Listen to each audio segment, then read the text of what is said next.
Hello everyone, welcome to रू lessons. मेरा नाम रोहानिका है और जैसे कि आप सब जानते हो कि मैं नॉवेल्स रीड करती हूँ और उनकी समरी आप तक पहुँचाने का काम करती हूँ। हाल ही में जो मैंने नॉवेल रीड करी है वो है eat that frog by Brian Tracy. और ये बुक जो है वो बात करती है प्रोडक्टिविटी के बारे में, टाइम मैनेजमेंट, सेल्फ डिसिप्लिन, कुछ ऐसी टेक्निक्स जो कि हमें हेल्प करती हैं कि हम प्रोक्रेस्टिनेट ना करें। प्रोक्रेस्टिनेट का अगर बहुत ही सिंपल लैंग्वेज में मैं आपको समझाना चाहूँ तो वो यही है, जब हम आज का काम कल पर टाल देते हैं, कल का काम परसों पर टाल देते हैं, बट वो नेक्स्ट डे या कल कभी हमारा आता ही नहीं, उसे हम प्रोक्रेस्टिनेशन कहते हैं। और कहीं ना कहीं हम सबकी लाइफ में एक टेंडेंसी है चीज़ों को डिले करने की और उन्हें फुलफ़िल ना करने की, कंप्लीशन की कहीं ना कहीं प्रॉब्लम आ जाती है। तो उसी को हम जो है प्रोक्रेस्टिनेशन का नाम देते हैं। और ये लिखी है ब्रायन ट्रेसी ने। ब्रायन ट्रेसी जो है वो चेयरमैन एंड सीईओ हैं ब्रायन ट्रेसी इंटरनेशनल कंपनी के। ये जो कंपनी है वो इंडिविजुअल और ऑर्गेनाइजेशनल ट्रेनिंग और डेवलपमेंट पे काम करती है। और ब्रायन ट्रेसी के बारे में अगर मैं बात करूँ तो इन्होंने 30+ ईयर्स जो है ना वो रिसर्च में बिताए हैं। इकोनॉमिक्स, हिस्ट्री, फ़िलासफ़ी, साइकोलॉजी, ये सारे सब्जेक्ट मैटर्स जो हैं वो इन्होंने कंसिडर करे हैं। बिज़नेस एनालिटिक्स में इन्होंने काम किया है, जिसकी वजह से ये टाइम मैनेजमेंट और सेल्फ डिसिप्लिन जैसे कॉन्सेप्ट को ला पाए हैं। इसके अलावा ईट दैट फ्रॉग के अलावा इनकी और भी बहुत सारी नॉवेल्स हैं, जैसे कि टाइम मैनेजमेंट है, लीडरशिप है, कई सारी नॉवेल्स जो हैं इन्होंने दी हैं और ये भी उनमें से एक है। और ये बहुत बहुत बहुत मज़ा आया इस नॉवल को रीड करके मुझे। आप सबको ये रीड करनी चाहिए, एक मस्ट रीड नॉवल कहूँगी मैं। और ये बुक जब मैंने पढ़ी थी और कहीं न कहीं मैंने ऑर्डर करी थी कि मैं एक वीडियो क्रिएट करूँगी, मुझे समरी देनी है, बट कहीं न कहीं जब मैंने इन चैप्टर्स को रीड किया, 21 चैप्टर्स में ये बुक डिवाइडेड है। जब मैंने रीड किया तो मुझे रियलाइज़ हुआ कि नहीं, ये मेरी अपनी जो है सेल्फ ग्रोथ में ये मुझे बुक बहुत काम आई। और मैंने सारी टेक्निक्स जो हैं वो कहीं न कहीं अपनी लाइफ में ऑलरेडी इम्प्लीमेंट कर दी हैं और मेरी लाइफ इससे बहुत ज़्यादा प्रोडक्टिव बनती जा रही है। इसी के साथ हम इस नावल को स्टार्ट करते हैं। जो हमारा फर्स्ट चैप्टर है ना इसमें, वो है सेट द टेबल। ये पूरा का पूरा चैप्टर बात करता है हमारी क्लैरिटी पे। क्लैरिटी किस चीज़ की? पर्पस की। ब्रायन ट्रेसी जी का कहना है कि अगर आपकी लाइफ में पर्पस नहीं है, कोई क्लैरिटी नहीं है, कोई एम ही नहीं है, कोई ऑब्जेक्टिव ही नहीं है, तो आप कभी भी प्रोडक्टिव नहीं बनोगे।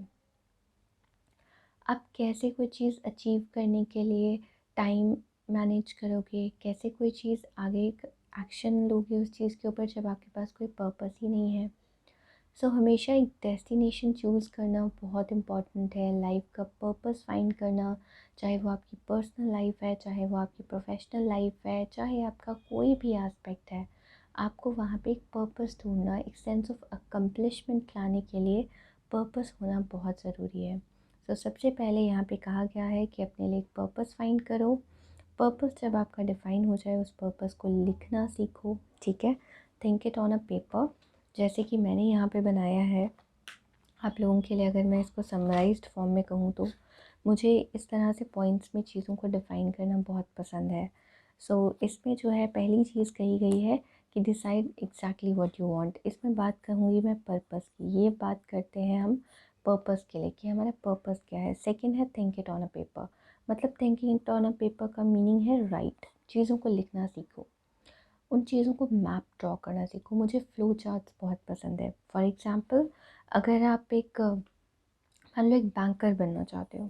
आप क्या बनना चाहते हो? एक बैंकर बनना चाहते हो। तो बैंकर कैसे बन सकते हो आप? आपके पास कुछ सेक्शंस तो होंगी ना जो आपको कवर करनी है। जैसे आप लगा लो आपके पास क्वांट्स है, रीजनिंग है, इंग्लिश है और आपके पास जनरल अवेयरनेस है। ये 4 टॉपिक्स जो हैं वो आपका डिफ़ाइन करके आपको एक मैपिंग तैयार करनी है। Make a list of task and सब टास्क। ये आ गया आपका टास्क। बैंकर क्या बनना है आपको, ये एक आपका टास्क है और ये सारे आपके क्या हैं, सब टास्क है। जब आपके टास्क, सब टास्क और आपका पर्पस जो है वो फाइनली जो है वो ड्रॉ हो जाए, आप इसमें डिटेल में ड्रॉ कर सकते हो कि कौनस में आपको क्या क्या कवर करना है, रीजनिंग में, इंग्लिश में और जीए में आप क्या क्या कवर अप कर सकते हो। ये एक बहुत बेसिक एग्जांपल है। उसके बाद जब आप सब कुछ ड्रॉ कर लो, आपके पास एक क्लियर मैपिंग आ जाए, तो आपको एक्शन लेना है। एक्शन लेना बहुत ज़रूरी है। सेट द टेबल कहते हैं कि एक्शन लो, और एक्शन के साथ कहीं ना कहीं डेडलाइन भी लिखो। डेडलाइन, ये रही, ये पॉइंट है हमारा डेडलाइन का। डेडलाइन के बिना कुछ नहीं होता। सेट द टेबल को सिंपल मीनिंग में आप टाइम टेबल कह सकते हो कि चीज़ों के पर्पस फाइंड आउट करो, उसके बाद उनको चीज़ों को मैपिंग करना सीखो, एक मैप ड्रॉ करो, और मैप ड्रॉ करने के बाद एक डेडलाइन के साथ कहीं ना कहीं अपने टास्क और अपने सब टास्क जो हैं उनको लिखना सीखो। और उन्होंने यहाँ पे लिखा है do something daily to reach your ultimate goal, कि हर दिन कुछ ऐसा करो कि आप जो है वो अपने अल्टीमेट गोल पे जो है वो रीच कर पाओ। सो ये है हमारा फर्स्ट चैप्टर। सेकंड चैप्टर जो हमारे पास है वो है plan every day in advance. ये बात करता है प्लानिंग का। प्लानिंग बेसिकली एक ब्रिज है जो कि डिफ़ाइन करता है where you are and where you want to be. एक फ्यूचर ओरिएंटेड टास्क है। जब आप कल का काम आज कहीं ना कहीं प्लान करते हो कि आप क्या करोगे, कैसे करोगे, कब कब क्या क्या करने वाले हो, है ना, उसको हम बोलते हैं प्लान करना। हर एक सेक्टर में, चाहे वो बिज़नेस है, हम मैनेजमेंट पढ़ते हैं, हम इकोनॉमिक्स पढ़ते हैं, या हम कोई भी सब्जेक्ट मैटर जब पढ़ते हैं, तो कहीं ना कहीं प्लानिंग जो है ना वो फर्स्ट प्रिंसिपल है किसी भी चीज़ का। आप कोई भी चीज़ अगर स्टार्ट कर रहे हो, आप एक हाउसवाइफ हो, आप एक बिजनेसमैन हो, आप एक स्टूडेंट हो, कुछ भी हो, सबसे पहली चीज़ जो पहला प्रिंसिपल है वो है हमेशा प्लान का। प्लानिंग करना चीज़ों की, ये बहुत ज़्यादा इंसान को इफ़ेक्टिव बनाती है और आपका टाइम सेव करने में हेल्प करती है। सो यहाँ पर जो है अगर मैं बात करूँ, तो यहाँ ये वाला चैप्टर जो है अगर मैं इसको समराइज़ करूँ, तो यहाँ पे ब्रायन ट्रेसी जी ने कहा है कि every minute spent in planning saves as many as 10 minutes in execution. मतलब कि अगर आप 1 मिनट स्पेंड कर रहे हो इफ़ेक्टिव तरीके से प्लानिंग करने पे, तो कहीं ना कहीं आपके 10 मिनट बच जाएंगे जहाँ पे आप इम्प्लीमेंटेशन कर रहे होगे। मतलब कि अगर आपने पहले से ही प्लान करके रखा है कि मैंने ये करना है, उसके बाद मेरा ये स्टेप है, फिर मेरा ये स्टेप है, तो कहीं ना कहीं जब आप एक्शन लेने लगोगे ना, तो आपके एक्शंस बहुत ही स्मूथ हो जाएंगे और आपका टाइम जो है वो सेव हो जाएगा, और जो भी आपका गोल है वो इजीली और टाइमली अचीव होने में हेल्प होगी। ठीक है। 6P का फॉर्मूला है यहाँ पे। Proper prior planning prevents poor performance. What does this mean? इसका मतलब ये है कि अगर आप प्रॉपरली, मतलब पहले, है ना, पहले जैसे हम बोलते हैं ना prevention is better than cure, ये सेम वही है। प्लानिंग एक प्रिवेंशन का काम करती है कि आपके जो कॉन्सिक्वेंसेस होने वाले हैं वो आपके फेवर में आ जाए। ठीक है। यहाँ पे बताया गया है कि प्लानिंग कैसे करनी। एक आप मास्टर लिस्ट बना सकते हो, मंथली, वीकली या डे लिस्ट आप बना सकते हो। ये मैंने स्टार्ट किया था जब आई थिंक मैं क्लास 8 में थी, और तब मैंने रात को ना एक डायरी लिखना स्टार्ट किया था। मैंने फ़र्स्ट टाइम क्लास 8 में डायरी राइटिंग सीखी थी।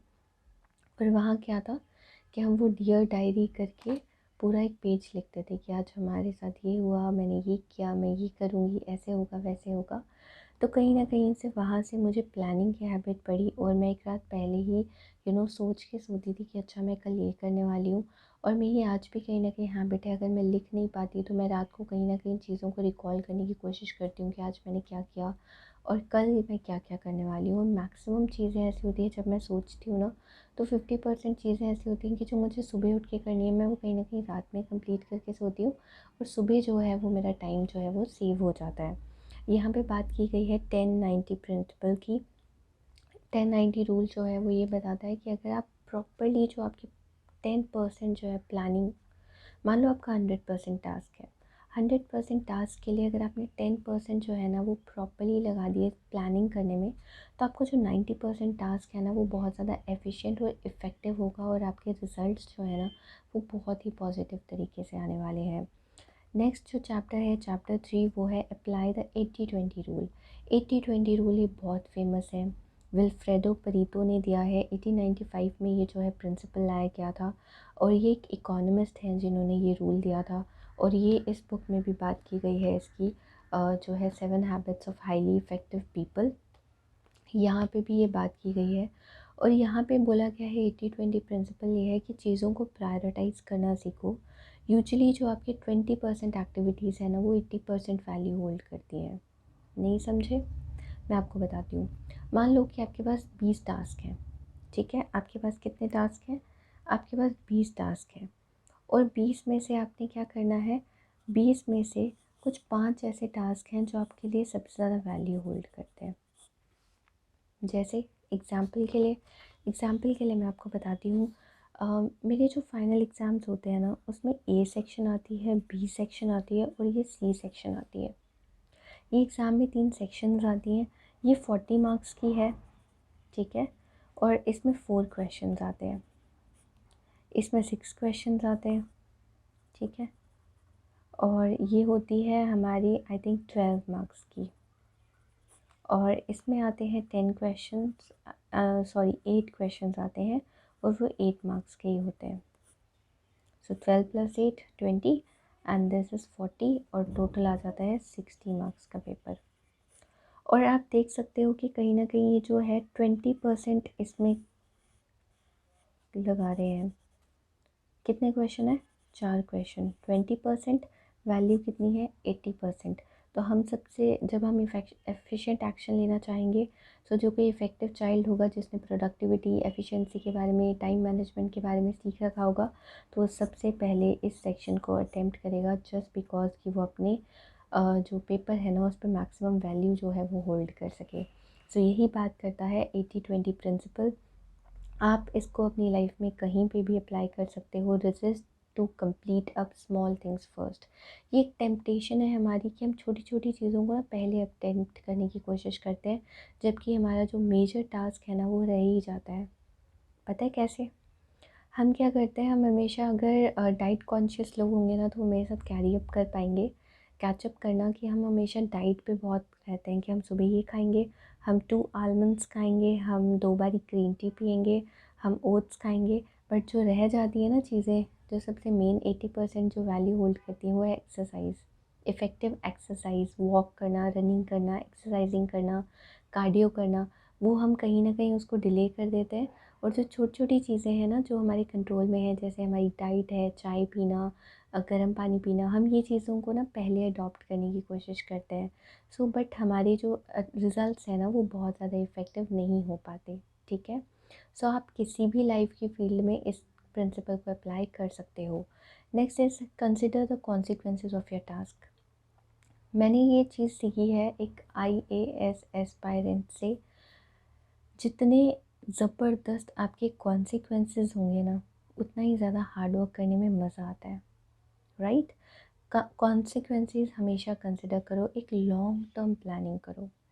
विज़न बहुत अच्छी चीज़ है, और मैंने हर जगह यही पढ़ा है, और मुझे बचपन में यही सिखाया गया है कि यार, इमेजिनेशन के, विज़न के या सपने देखने के कोई पैसे नहीं होते।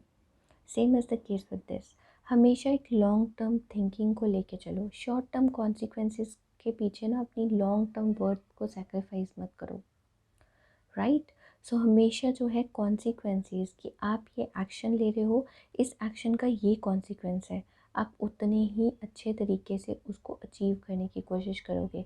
अगर आपके कॉन्सिक्वेंसेस जो है वो नेगेटिव हैं या वर्थ इट नहीं है, तो चीज़ों को करने में उतना मज़ा नहीं है, तो आप क्या करोगे? आप प्रोक्रेस्टिनेट कर दोगे। नहीं, कल करेंगे, आज कर लेंगे, शाम को कर लेंगे। बट हम कभी करते नहीं, क्यों? क्योंकि हम उसके कॉन्सिक्वेंसेस को जज नहीं करते। जब कॉन्सिक्वेंसेस अच्छे से जज हो जाते हैं ना, तो टास्क करने में कभी भी प्रोक्रेस्टिनेशन नहीं होती। Next chapter is practice creative procrastination. यहाँ पर ब्रायन ट्रेसी जी ने कहा है कि प्रोक्रेस्टिनेट करो, बट प्रोक्रेस्टिनेट करने का भी एक तरीका आना चाहिए। हाँ, देखो, हर चीज़ बनाई गई है, हर टर्म जो है ना, वो कहीं न कहीं यूज़फुल भी है। डिपेंड करता है आप कितने एक्सटेंट तक उसको यूज़ करते हो। यहाँ पे मुझे बात याद आती है, excess of everything is bad. So procrastinate करो, कुछ टाइम लिमिट तक करो, कुछ परसेंटेज में करो। कैसे? बोल रहे हैं कि आप हर चीज़ नहीं कर सकते जो आप करना चाहते हो, है ना? आप वो सारी चीज़ें एकदम से अचीव नहीं कर सकते जो आप करना चाहते हो। कुछ चीज़ें आपको टालनी पड़ती हैं, कॉन्सिक्वेंसेस ऐसे हैं। मुझे इस चीज़ पे क्रिटिसिज्म मिला था जब मैंने ये नॉवल पढ़ी ना, तो कहीं न कहीं मेरे दिमाग में यही क्वेश्चन था सेम, और सबने यही बोला कि ऐसा कैसे पॉसिबल है कि बोल रहे हो कि नहीं अपने टास्क इमीडिएटली करो, बट हर चीज़ करना तो पॉसिबल नहीं है। तो वहीं पे मैंने ये चीज़ सीखी कि आप हर चीज़ नहीं कर सकते जो आप करना चाहते हो। कुछ चीज़ों को प्रोक्रेस्टिनेट करना, टाल देना ज़रूरी है, बट आपको डिसाइड करना होगा कि कौन सी चीज़ें जो हैं वो आपके लिए वाइटल हैं, कौन सी चीज़ें जो हैं वो लेस इम्पॉर्टेंट है। उन्हीं चीज़ों को प्रोक्रेस्टिनेट करना, सारी चीज़ों को मत करना और प्रायोरिटाइज़ करना सीखना। लर्न टू से नो। बहुत सारे लोग ना हमेशा इस प्रिंसिपल पे आके फंस जाते हैं कि उन्हें हाँ कहने की बहुत आदत होती है, और कहीं ना कहीं वो उस हाँ में फंस जाते हैं कि फिर वो कुछ भी अचीव नहीं कर पाते, कोई टास्क अच्छे से नहीं कर पाते। सो नो कहना सीखो और चीज़ों को प्रायोरिटाइज़ करना सीखो। ये समझाता है ये चैप्टर। हमारा जो नेक्स्ट चैप्टर है वो है use the ABCDE method continuously. ABCDE method की अगर मैं आपको समरी प्रोवाइड करूँ तो वो ये होने वाली है कि ए जो टास्क है, मतलब आप क्या कर रहे हो यहाँ पे, आपको अपने टास्क को ना डिवाइड करना आना चाहिए। ये बहुत इंपॉर्टेंट प्रिंसिपल है कि आप चीज़ों को टास्क में डिवाइड करना सीखो। टास्क कैसे? जो ए टास्क है वो होंगे टास्क जो 110% इम्पोर्टेंस होल्ड करने वाले हैं, दैट यू मस्ट डू। यहाँ पे अगर मगर डगर यहाँ वैसा कोई ऑप्शन अवेलेबल नहीं है। ये टास्क वो हैं जो आपने करने हैं और आपने ही करने हैं, राइट? अगर आपका एग्ज़ाम है, कोई भी एग्ज़ाम है आपका कॉम्पिटिटिव, वो आपने ही करना है। आप ही वहाँ पे जाने वाले हो और आप ही उस एग्ज़ाम को अटेम्प्ट करने वाले हो। वहाँ पे कोई भी सेकंड या थर्ड पर्सन आपकी प्लेस पे नहीं बैठ सकता। वो है the task you must do. Second है टास्क यू शुड डू, जो काम आपको करना चाहिए। जैसे आपको सुबह जल्दी उठना चाहिए, आपको डेली नहाना चाहिए, आपको हेल्दी खाना खाना चाहिए, आपको वॉक करनी चाहिए। ये वो टास्क है जो आपको करने चाहिए। अगर आप ये टास्क करोगे ना, तो कहीं ना कहीं आपकी जो प्रोडक्टिविटी है, टाइम मैनेजमेंट है, सेल्फ डिसिप्लिन है, वो इम्प्रूव होगा। सी टास्क वो होंगे जो अगर आप करोगे तो अच्छा है। जैसे मान लो अगर आप सुबह उठे और सुबह आपने टाइम प्रायोरिटाइज़ किया कि अपने वर्क लाइफ में बिज़ी होने से पहले आप कुछ टाइम अपने आप को दे रहे हो, कुछ मेडिटेशन करने के लिए, या आप अपना डेस्क साफ़ कर रहे हो, कोई भी आप चीज़ ऐसी कर रहे हो जो आपके लिए आपके ओवरऑल डेवलपमेंट में हेल्प कर सकती है। सो ये वो टास्क हैं जो आप करोगे तो आपके लिए अच्छा रहेगा। डी टास्क वो हैं जो आप नहीं भी करोगे तो चलेगा, मतलब वो ज़रूरी नहीं। इसकी एक एग्ज़ाम्पल ना हाउसवाइफ से आती है। मान लो एक हाउसवाइफ है, राइट? एक हाउसवाइफ के पास एक पूरा घर है संभालने के लिए। अब उन्हें एक पूरा घर संभालना है, तो वो घर कैसे संभालेंगे? 100% चीज़ें तो वो कवर अप नहीं कर सकते ना। She is also human being. तो वो क्या करते हैं, मैंने मोस्टली हाउसवाइफ को देखा है कि वो चीज़ें डेलीकेट करते हैं। मतलब क्या? कि उन्होंने काम वाली को रख लिया, कोई भी काम वाली को उन्होंने हायर कर लिया, और जैसे बर्तन साफ़ करना, कपड़े धोना, झाड़ू लगाना, ये कुछ ऐसी चीज़ें हैं जो वो डेलीकेट कर देते हैं। मतलब मेन जो है डस्टिंग का काम, कोई भी प्रेस्टिजियस चीज़ें हैं या कोई भी जो कुकिंग का काम है मेनली वो अपने पास रखते हैं। बाकी वो चीज़ें क्या करते हैं, डेलीकेट कर देते हैं, जिससे उनका काम भी ख़त्म हो जाता है और खुद भी वो इफ़ेक्टिव रहते हैं, इंपॉर्टेंट चीज़ों पे ध्यान दे पाते हैं। सो ये है वो टास्क। ई टास्क हैं वो टास्क जो आप एलिमिनेट कर सकते हो, मतलब वो ज़रूरी नहीं कि आपने करने ही करने हैं। फॉर एग्ज़ाम्पल, जब भी आप घर की सफाई करते हो तो आप डे टू डे एक्टिविटी में हर काम को कवर अप नहीं करते। आप कुछ काम ऐसे हैं जो आप एलिमिनेट कर देते हो, कभी महीने में या कभी एक साल में एक बार ही करते हो। जैसे दिवाली पूजा आती है, तो आप क्या करते हो, आप पूरे साल भर के बाद किसी चीज़ों को टच करते हो, पुराने सामान को बाहर फेंकते हो, नया सामान लाते हो। तो ये है एलिमिनेट, मतलब वो टास्क जो आप नहीं करोगे तो चलेगा, उसके बिना चल रहा है, ज़रूरी नहीं है, बट आपको प्रायोरिटाइज़ करना आना चाहिए। हमने लास्ट चैप्टर में बात की थी कि प्रायोरिटी सेट करो। प्रायोरिटी इस सीक्वेंस में सेट करोगे तो आपकी प्रोडक्टिविटी बहुत अच्छी होगी और आपकी प्रोक्रेस्टिनेशन की हैबिट कम हो जाएगी। अब है चैप्टर 7, फोकस ऑन की रिज़ल्ट एरियाज़। की रिज़ल्ट एरियाज़ ना स्वॉट एनालिसिस की बात करता है। जो भी बच्चे बिज़नेस पढ़ रहे हैं, कॉमर्स, मैनेजमेंट, इन सब्जेक्ट में से हैं, उनको ये स्वॉट एनालिसिस बहुत अच्छे से समझ आएगा। इसमें हम क्या करते थे, इसमें ना हम एक बॉक्स बनाते थे, ऐसे करके बॉक्स बनाते थे, जिसमें हम अपनी स्ट्रेंथ, वीकनेसेस, अपॉर्चुनिटीज़, स्ट्रेंथ्स, ये थ्रेड्स थे हमारे, ये हम लिख सकते थे, ये हम ऐसे बनाते थे। और ये सिर्फ बिज़नेस पर्सन ही नहीं, ये बिज़नेस ऑर्गेनाइजेशंस बहुत प्रैक्टिस करती हैं, और कहीं ना कहीं ये अपने लिए ज़रूरी है। हमें हर टीचर ने ये स्वॉट एनालिसिस करवाया। इस बॉक्स में हम लिखते थे कि हमारी क्या क्या स्ट्रेंथ्स हैं, वो क्या चीज़ें हैं जो आप 110% उन पर फाइन हो। होता है ना, हर किसी की स्ट्रेंथ होती है कि मेरी कुकिंग बहुत अच्छी है, मेरी फ़िज़िकल स्किल्स बहुत अच्छी है, मैं रनिंग बहुत अच्छी कर सकती हूँ। कुछ लोग कहते हैं कि मेरी रीज़निंग एबिलिटी बहुत अच्छी है, तो ये स्ट्रेंथ है। वीकनेसेस, जिन जो चीज़ें आपकी कहीं न कहीं डर है, जो आप नहीं कर सकते। जैसे मेरा डर है मैथ्स, कॉन्स, होता है ना कि हम मैथ्स से बहुत डरते हैं, नंबर से डरते हैं। सो वैसे ही हर किसी की कुछ-कुछ वीकनेस है। कुछ लोगों की वीकनेस है कि वो पब्लिकली स्पीक नहीं कर सकते। नेक्स्ट इज़ अपॉर्चुनिटीज़, ये एक्सटर्नली इन्वायरमेंट से, अपॉर्चुनिटीज़ और थ्रेट्स जो है ना वो हमें एक्सटर्नल इन्वायरमेंट से इम्पोज होते हैं। अपॉर्चुनिटीज़ कि आप क्या क्या कर सकते हो, जिन चीज़ों पे आप अच्छे हो उसके लिए एक्सटर्नल इन्वायरमेंट में क्या क्या चीज़ें अवेलेबल है आपको आगे वो एज अ करियर पाथ बनाने के लिए। थ्रेट्स हैं कि क्या चीज़ें हैं, कॉन्स्ट्रेंट्स हैं जो आपको उस अपॉर्चुनिटी को अवेल नहीं करने देंगे। ठीक है, सो बोल रहे हैं कि जो है पुअर परफॉर्मेंस अगर है तो कहीं ना कहीं प्रोक्रेस्टिनेशन होगी। जैसे मान लो वीकनेस है, तो ये वीकनेस क्या होगी, मुझे प्रोक्रेस्टिनेट करेगी। मेरा एक पूरा टास्क है जिसमें रीजनिंग, इंग्लिश और मैथ्स पढ़ना है मुझे, और मैथ्स मेरी वीकनेस है। कहीं ना कहीं मैं क्या करूँगी, मैं पूरा टास्क ही प्रोक्रेस्टिनेट कर दूँगी, डर जाऊँगी और उसको कभी करूँगी ही नहीं, क्योंकि क्या है उसमें मेरा वीकनेस का एरिया है। तो आपको क्या करना है, आपको अपनी स्ट्रेंथ पे सबसे पहले फोकस करना है, और वीकनेस को प्रॉब्लम बनने नहीं देना है। कि रिज़ल्ट एरियाज़ में आपने 100% करना है, और इन्हें आपको 50% करना है, ताकि आपकी जो स्ट्रेंथ है ना वो कहीं ना कहीं छूट ना जाए, आपका पूरा टास्क नहीं छूटना चाहिए। तो ये स्वॉट एनालिसिस सब लोग करना, इस सब को प्रैक्टिस करो, ये एक बहुत अच्छी टेक्निक है। और हम सबको ये करवाई जाती है, हमने स्कूल लेवल पे, कॉलेज लेवल पे और यूनिवर्सिटी लेवल पे हमने ये प्रैक्टिस करी है। नेक्स्ट जो हमारा चैप्टर है वो है apply the law of three. Law of three में ना ये ब्रायन ट्रेसी जी ने एक कहानी के ज़रिए मुझे मतलब ये समझ आई बात।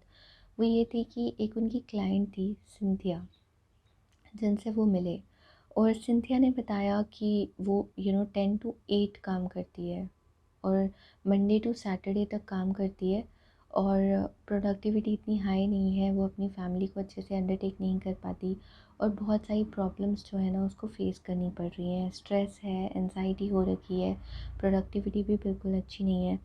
तो वहाँ पे क्या बात की गई है, apply the law of three.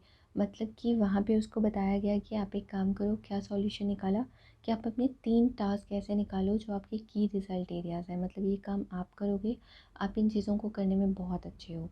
तो सिंथिया ने क्या किया कि वो अपने बॉस के पास गई, उसने नेक्स्ट डे अपने बॉस को बताया कि ये 3 मेरी मेजर स्ट्रेंथ्स हैं, अगर मैं अपना फुल टाइम इन पे डिवोट करूँ तो मैं ऑर्गेनाइजेशन को 100% एफिशिएंट बनाने के लिए कंट्रीब्यूट कर सकती हूँ।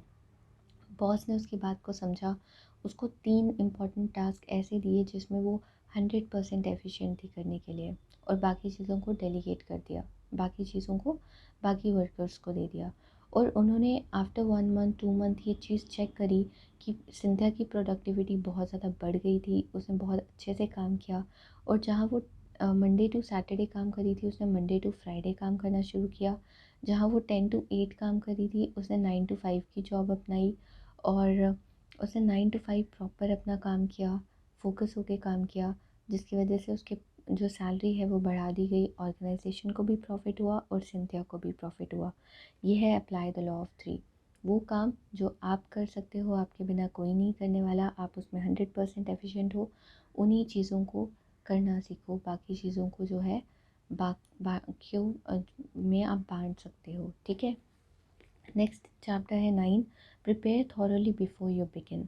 ये एक बहुत अच्छा चैप्टर है कि प्रिपेयर थॉरली, इससे पहले कि आप कोई काम शुरू करो। People fail to take the first step of preparing everything in advance.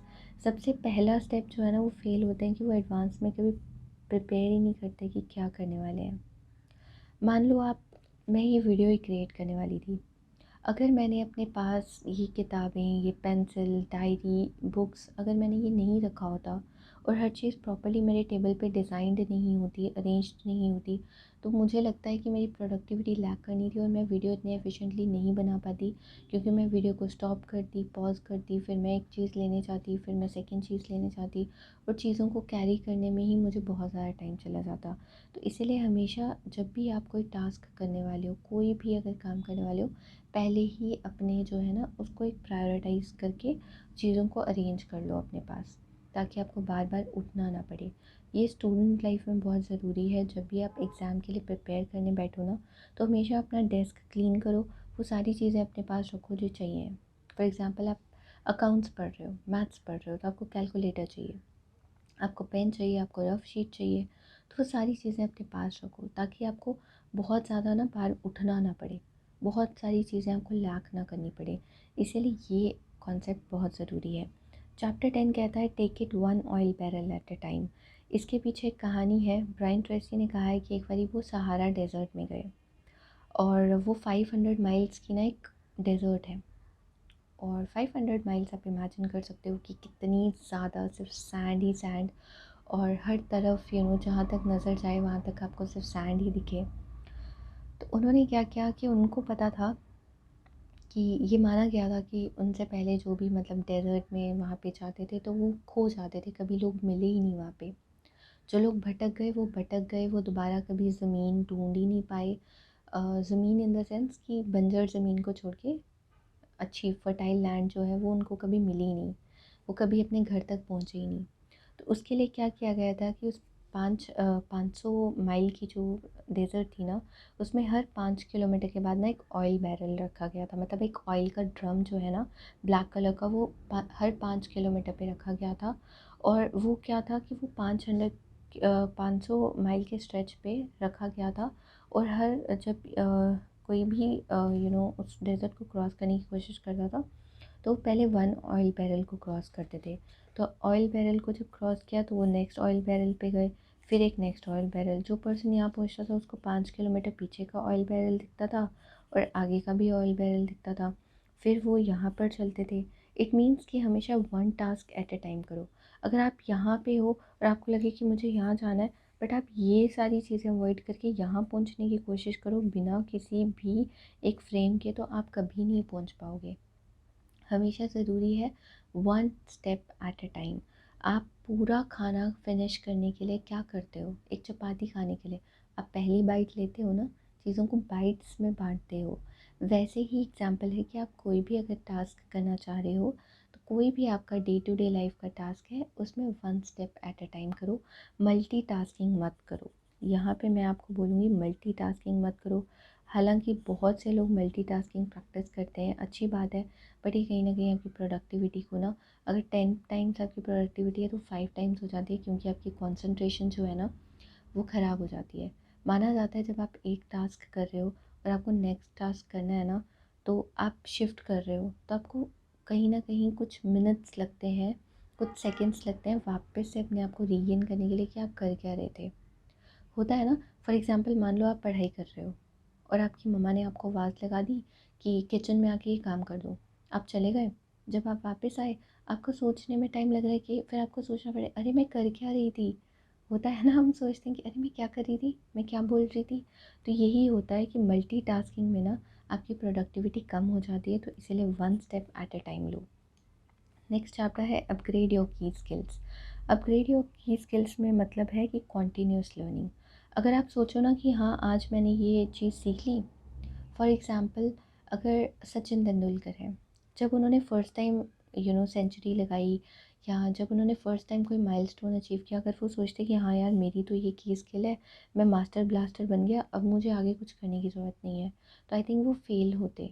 वो कभी लाइफ में सक्सेस नहीं होते, वो मास्टर ब्लास्टर बनते ही नहीं। वो मास्टर ब्लास्टर क्यों बने हैं? क्योंकि उन्होंने प्रैक्टिस की। हमेशा कॉन्टीन्यूस लर्निंग ज़रूरी है। कभी भी ये मत सोचो कि हाँ मैंने ये कर लिया तो शायद इसमें अपग्रेडेशंस नहीं होंगी। नॉलेज स्किल्स हमेशा अपग्रेड करो with the passage of time. हर चीज़ जो है ना वो कभी भी परमानेंट नहीं रहती। चीज़ें चेंज होती हैं, अपग्रेड होती हैं, जैसे स्मार्टफोन्स के न्यू न्यू अपग्रेडेड वर्जन्स आते हैं, सॉफ्टवेयर्स अपडेट आप करते हो, वैसे ही अपनी स्किल्स को जो है ना वो हमेशा कॉन्टीन्यूसली अपग्रेड करते रहो। नेक्स्ट इज़ आइडेंटिफाई योर की कॉन्स्ट्रेंट्स। आपको लगता है जो प्रॉब्लम्स हैं वो एक बहुत नेगेटिव एस्पेक्ट है, बट अगर मैं इसको ऑप्टिमिस्ट तरीके से देखूँ ना तो मुझे प्रॉब्लम्स अच्छी लगती हैं। क्योंकि जब प्रॉब्लम्स आती हैं, मान लो आपका ये रास्ता था, ये बड़ा स्मूथ चल रहा था, बीच में कॉन्स्ट्रेंट आ गया। ये कॉन्स्ट्रेंट बहुत अच्छी बात है, क्योंकि ये कहीं ना कहीं ना आपको सेल्फ रियलाइजेशन करने में हेल्प करती है कि अरे आप क्या कर रहे थे, आप भटक तो नहीं गए, है ना। प्रॉब्लम्स एक बहुत अच्छी चीज़ है आपको टेस्ट करने के लिए कि क्या आप इस चीज़ के लिए काबिल हो भी या नहीं। 80% जो प्रॉब्लम्स है ना वो हमारी इंटरनल है, और मैक्सिमम प्रॉब्लम्स तो ना हमारी माइंड की क्रिएटेड है। ये बात तो आप लिख लो कहीं पे, और ये बात तो ठान लो ना कि 80% प्रॉब्लम्स हम खुद ही क्रिएट करते हैं, और उसमें से भी मेजॉरिटी प्रॉब्लम यही होंगी जो हमारी अपनी ही मेंटल प्रॉब्लम होंगी। फ़ियर होगा, हमें हमें चीज़ों का डाउट बड़ा ज़्यादा रहता है, हम बड़े डाउटफुल हो जाते हैं चीज़ों को लेके। तो कहीं ना कहीं हम प्रोक्रेस्टिनेट ही तो कर देते हैं ना, जब हम डाउटफुल हो जाते हैं, डर जाते हैं, तो चीज़ें करते ही नहीं हैं। और 20% चीज़ें हैं जो एक्सटर्नल कॉन्स्ट्रेंट्स हैं। एक्सटर्नल कॉन्स्ट्रेंट्स कैसे? मान लो आपने पर्पस फाइंड आउट कर लिया, आपने पिकनिक पे जाना है, आपने प्लान भी कर लिया कि आपने गाड़ी में जाना है, 4 लोग जाएंगे, ये खाना चीज़ें लेके जानी है, सब कुछ डिसाइड कर लिया। एक्सटर्नल कॉन्स्ट्रेंट्स की बारिश आ गई, तो इसके साथ भी आपको टैकल करना आना चाहिए। तो इसीलिए आपको कॉन्स्ट्रेंट्स ढूंढना बहुत ज़रूरी है। कभी भी चीज़ें ना एक केक वॉक की तरह नहीं होती, रियल लाइफ कभी भी एक केक वॉक नहीं है। कॉन्स्ट्रेंट्स हमेशा होते हैं, उन्हें एक्सेप्ट करना सीखो, और उन्हें आइडेंटिफाई करके उनको हटाने की कोशिश करो। जो हमारा नेक्स्ट चैप्टर है वो है put the pressure on your self. इसका जो मीनिंग है वो ये है कि आपको खुद अपने आप को मोटिवेट करना पड़ेगा।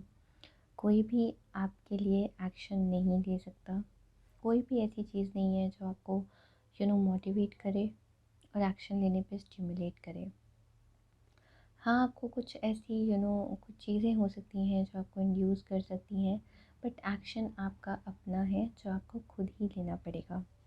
और इसी के लिए अगर मैं इसकी समरी जो है बनाऊँ तो वो ये है, लीड द फील्ड, मतलब बी ए लीडर। आपको खुद को, अपने आप को एज अ लीडर जो है वो बनाना पड़ेगा। अपने आप को मोटिवेट जो है कॉन्टीन्यूसली आपको खुद करना है। और क्रिएट इमेजिनरी डेडलाइंस, मतलब कि खुद से मान लो आप कोई ऐसा टास्क कर रहे हो जहाँ पे किसी ने आपको जो है डेडलाइन नहीं दे रखी है, आपका अपना एक एम है, आप अपनी मर्ज़ी से एक एंटरप्रेन्योर हो, फॉर एग्जांपल आप एक एंटरप्रेन्योर हो, तो वहाँ पे क्या करना है कि आपको खुद इमेजिनरी डेडलाइंस अपने आप को देनी है, खुद अपने आप को मोटिवेटेड रखना है। और जितना आप खुद को खुद से मोटिवेट कर सकते हो, इतनी कोई भी थर्ड पार्टी जो है वो आपको स्टिमुलेट नहीं कर सकती। खुद से ही आपकी इनर कॉल जो है ना वो बहुत ज़रूरी है। नेक्स्ट चैप्टर है motivate your self into action. Action क्या? मान लो आपने प्लानिंग कर ली, सब कुछ प्लान कर लिया, बट आपने एक्शन ही नहीं लिया, तो क्या आप कभी रिज़ल्ट आएगा उस चीज़ का? आपने एक फॉर्म भर लिया, प्लानिंग की कि मुझे एक बैंक पीओ बनना है, ये आपका प्लान है, पर आपने एक्शन ही नहीं लिया। जिस दिन एग्ज़ाम था आप एग्ज़ाम सेंटर में गए ही नहीं, क्या आपका रिज़ल्ट कभी आएगा? नहीं आएगा। सो यही मतलब है कि motivate your self into action. इसका यही मतलब है कि खुद को एक्शन लेने के लिए मजबूर करो, और एक्शन उस चीज़ पे लो। और एक बार ही अगर एक्शन ले लो ना, तो उसमें कंसिस्टेंसी लाना। और मैं आपको पर्सनली गाइड करूँगी कि अगर आप कोई भी हैबिट अपनाने की कोशिश करोगे ना, मतलब इस नॉवल को सुनने के बाद या ऐसे भी, तो हमेशा 21 डेज़ का टास्क रखना।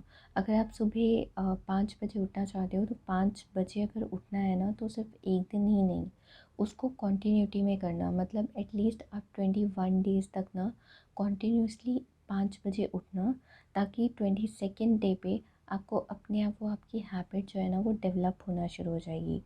तो इसलिए एक्शन लेना सीखो।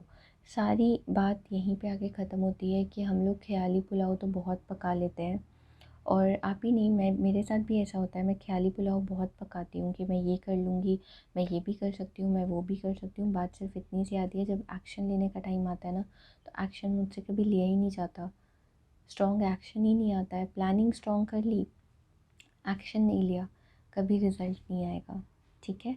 और यहाँ पर इस चैप्टर में ना मैंने एक बहुत अच्छी बात सीखी है।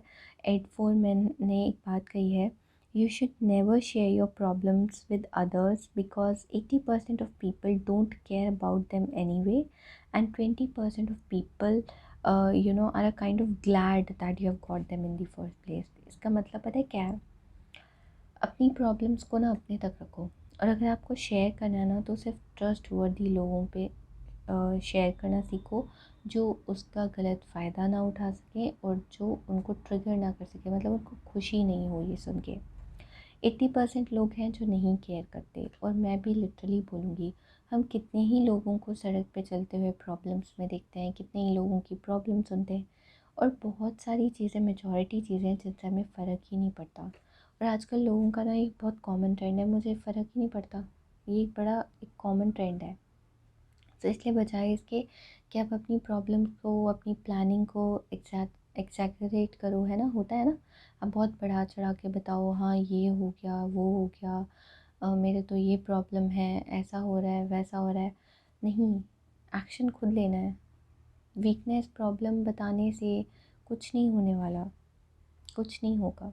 80% लोग परवाह नहीं करेंगे, और 20% लोगों को खुश हो जाएंगे कि चलो ठीक है, शुक्र है आपकी लाइफ में कुछ तो बैकलॉग लगा, शुक्र है आपकी लाइफ में भी कोई प्रॉब्लम आई, शुक्र है आपकी भी कहीं प्रगति रुकी। ये होता है, ये प्रैक्टिकलिटी है, आप रिलेट कर पाओगे, ठीक है। सो इसीलिए किसी भी थर्ड पर्सन पे डिपेंड नहीं होना है, अपने आप को मोटिवेट करना है कि आप खुद एक्शन लो, कोई थर्ड पर्सन आके आपकी टांगे खींच के उसको एक्शन में कन्वर्ट ना करे। Okay, next is technology is a terrible master. ये ना एक बारी हम लोग पीटीएम में गए, तो मेरी मदर ने ना, मेरे एक टीचर थे, इंग्लिश के टीचर थे, उनको कंप्लेंट किया कि ये ना टीवी बहुत ज़्यादा देखती है, और पूरा दिन टीवी और कार्टून देखती रहती है, और ये पढ़ाई बिल्कुल नहीं करती। तो मेरे वो सर की बात मुझे आज भी याद है, उन्होंने मुझे एक बात बोली कि एक बात बताओ, आप टीवी के लिए हो कि टीवी आपके लिए बना है? कौन किसके लिए बना है, पहले ये डिफ़ाइन करके बताओ। तो मैंने उनको कहा, मैंने कहा सर कि टीवी तो हमारे लिए बना है, हम थोड़ी टीवी के लिए बने हैं। तो वहीं से मुझे एक बात समझ आई कि हम ना कहीं ना कहीं हमने टेक्नोलॉजी को ना, टेक्नोलॉजी के स्लेव हम बन गए हैं, टेक्नोलॉजी बॉस बन गई है, हम स्लेव बन गए हैं, क्योंकि हम उस पर बहुत ज़्यादा अटर मोस्ट तरीके से ना, अट मोस्ट लेवल पे हम डिपेंडेंट हो गए हैं, और हम टेक्नोलॉजी के बिना ना सांस लेना भी भूल गए हैं, ठीक है। बट मैं आपको ये कहूँगी कि टेक्नोलॉजी को बहुत ही वाइजली यूज़ करना, टेक्नोलॉजी का मिसयूज़ अगर करोगे ना, तो मेजॉरिटी ऑफ द टाइम जो है ना, वो हम टेक्नोलॉजी पे स्पेंड कर रहे हैं, मेजॉरिटी ऑफ द टाइम। तो ये चीज़ें डिफ़ाइन करना बहुत ज़रूरी है कि हम मास्टर बनना चाहते हैं कि हम उसके स्लेव हैं। ये चीज़ें हमारे लिए बनी हैं, हम चीज़ों के लिए नहीं बने। वो चीज़ें नॉन लिविंग थिंग्स हैं, वो चीज़ें हमारी हमारी बेनिफिट के लिए बनाई गई हैं, तो उसमें से बेनिफिट लेना सीखो, ना कि उन चीज़ों के पीछे अपना टाइम वेस्ट करना और अपनी प्रोडक्टिविटी लूज़ करना सीखो। चैप्टर 16 है, technology is a wonderful servant. मतलब टेक्नोलॉजी बनाई ही इसलिए गए हैं क्योंकि वो ह्यूमंस को बेनिफिट कर सके, आपके टास्क को जो है ईजी कर सके, है ना। जैसे वॉशिंग मशीन बनाई गई है, वो किस लिए बनाई गई है? हाथ से कपड़े धोते थे, वक्त लगता था, मेहनत ज़्यादा थी, टेक्नोलॉजी आ गई, वॉशिंग मशीन्स आ गई, आपका काम आसान हो गया।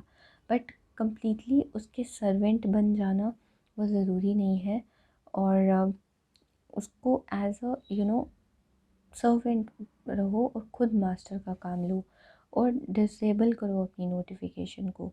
इसका क्या मतलब है? देखो, हम लोग सबकी एक टेंडेंसी है कि कुछ टाइम पहले मेरी ये हैबिट थी, मेरा फ़ोन ना साउंड मोड पे रहता था जब मैं रात को सोती थी। तो टेक्नोलॉजी ऐसी है कि मुझे सुबह सुबह ही ना चीज़ों की नोटिफिकेशंस आ जाती थी, नोटिफिकेशंस आना शुरू हो जाती थी। तो वो जैसी ही नोटिफिकेशन आती थी, मैं हमेशा से एकदम से आंखें खोल के फटाफट चेकआउट करने लगती थी, क्या मैसेज आया, क्या ईमेल आई। और कहीं ना कहीं सुबह का मेरा जो कुछ टाइम था ना, आधा घंटा, वो मैं बेड पे ही लेटी हुई रहती थी, और मैं एक्शन नहीं लेती थी। इसीलिए आपको क्या करना है, डिसेबल करनी है नोटिफिकेशन को, चाहे वो विजुअल्स हैं, ऑडियोज़ हैं, वो कहीं ना कहीं नोटिफिकेशंस को डिसेबल करो। ऑल्टरनेटिव चैनल फॉर इमरजेंसी, ये मैंने तब सीखा था कि आप रिंगटोन अलग अलग नंबर के लिए सेट कर सकते हो। तो आप एक काम कर सकते हो, जो आपके इमरजेंसी नंबर है ना, उनके लिए अलग एक पॉप आउट मैसेज की जो नोटिफिकेशन है वो साउंड चेंज कर दो। इंपॉर्टेंट इमरजेंसी कॉल्स की जो है वो रिंगटोन अलग कर दो, सो दैट आपको पता चले कि इमरजेंसी कॉल है, यही पिक करनी है। एक्स्ट्रा टेक्नोलॉजी पे आपने टाइम स्पेंड नहीं करना है, टाइम स्पेंड करो अपने आप के लिए, अपने आप के ऊपर ज़्यादा टाइम स्पेंड करो। और चैप्टर 17 है फोकस योर अटेंशन। अपनी अटेंशन बहुत ज़रूरी है, शॉर्ट ऑफ डोपामाइन। बोल रहे हैं कि जब हम सुबह उठते हैं ना, तो हमारे बहुत सारी सोशल मीडिया ऐप्स हैं जिनके ना नोटिफिकेशन बहुत जल्दी से एकदम बज़ करके साउंड आ जाती है। तो हमारे जो माइंड है ना, वो एक डोपामाइन हार्मोन रिलीज़ करता है। ये क्या चीज़ है कि ये एक ऐसा मतलब हार्मोन है जो हमारी बॉडी में सिक्रीट होता है, और हमें एक इंस्टेंट एंजाइटी देता है चीज़ों को उसी टाइम पे चेक करने की। क्यूरियोसिटी हमारे अंदर आती है कि अभी मतलब एग्जैक्ट इसी टाइम पे मुझे अभी चेक करना है। मतलब हम ऐसे बिहेव करते हैं कि बस अभी चेक नहीं करेंगे तो पता नहीं क्या ब्लंडर हो जाएगा। तो वो है dopamine. So leave other things, पे 100% अटेंशन।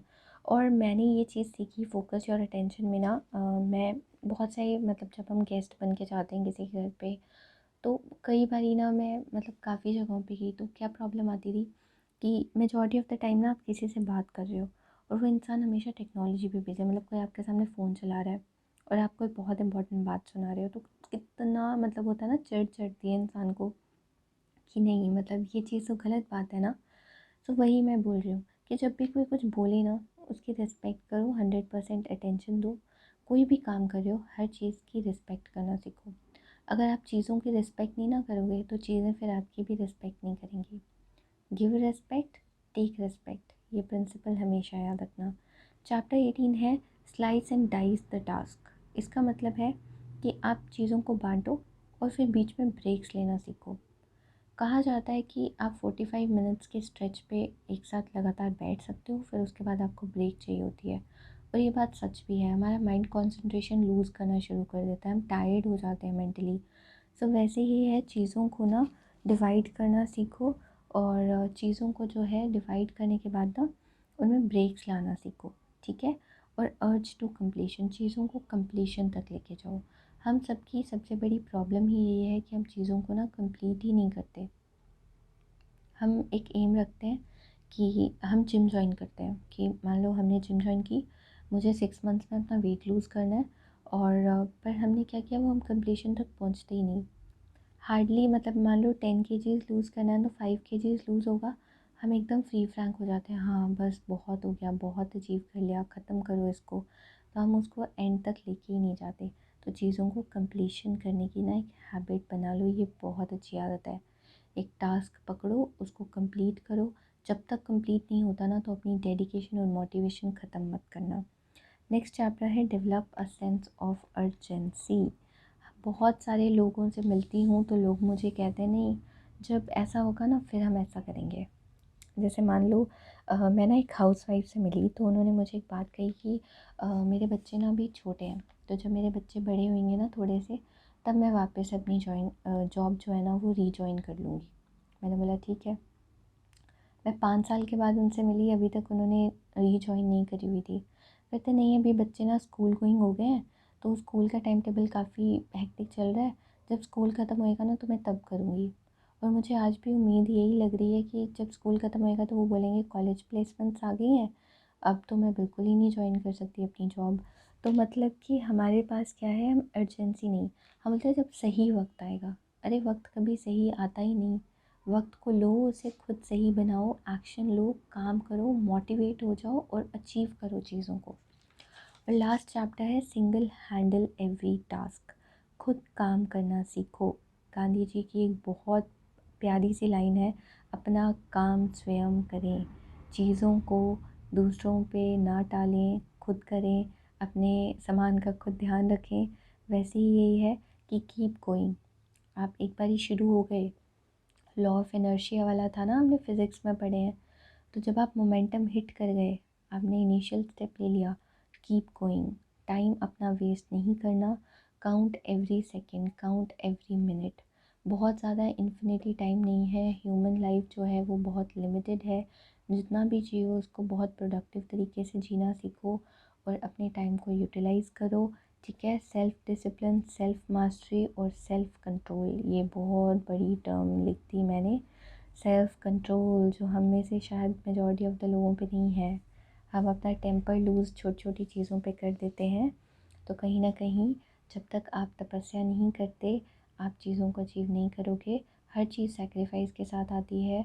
आप सब कुछ अचीव नहीं कर सकते, कुछ चीज़ें आपको सैक्रिफाइस करनी पड़ती हैं।